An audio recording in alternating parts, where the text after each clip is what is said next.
Mga boxing updates na dapat mong malaman ngayong araw ng Miyerkules, December 20, 2023. Naoya the Monster Inoue, tuluyan ang tinuldukan ng Inoue vs Tank Davis hype at Marlon Tapales nagpasilip sa media workout sa Japan. Tuluyan ang tinuldukan ni Naoya the Monster Inoue ang chismis sa maaaring pagharap nilang dalawa ni Gervonta Tank Davis. Sa video interview ni Sean Zitel ng FightHype.com, tahasang sinagot ni Naoya Inoue na imposibleng mangyari ang laban nila ni Tank Davis. Isa lamang daw itong hype na gawa-gawa ng mga boxing fans. Of a fight with you and Tank Davis one day. Is that foolish or can it be a reality? I don't think it's possible. It's more of a hype that the fans are putting together. Tiyak na magkakagulo sana ang boxing world kung sakaling mangyari, pero at least nilinaw na ni Inoue at winakasan ang pantasya ng mga boxing fans.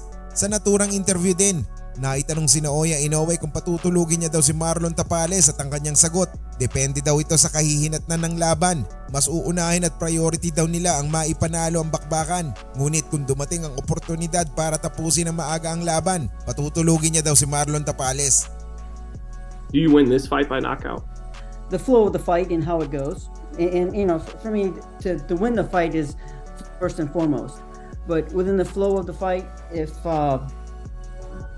that opportunity comes to knock him out, I will knock him out. Dagdag pa ni Inoue, kung sakaling manalo, target din niya ang kampiyonato sa ikalimang dibisyon, pero magiging maingat daw sila sa pagdidesisyon dahil nais nilang makasiguro na lumalaban sila sa best weight possible.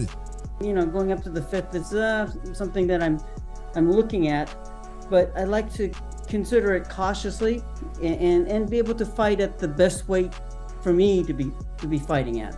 Pero nang maitanong kung susundan ang yapak ni Manny Pacquiao at Golden Boy Oscar De La Hoya, ang natatanging dalawang boksingero na naging 6th Division World Champion, ang kanyang sagot, wala pa daw sa bokabularyo ni Naoya Inoue ang maging pangatlong boksingero na magkamit ng 6th Division World Champion. It's not something that I'm considering at this point. Samantala, Marlon Tapales, kinuyog ng Japanese media sa training. Sa live video ni Coach Ernel Fontanilla, makikita na napapalibutan ng media ang ring para makuhaan ng video footage ang light training ni Marlon Tapales. Narito ang ibang mga footages, mga idol.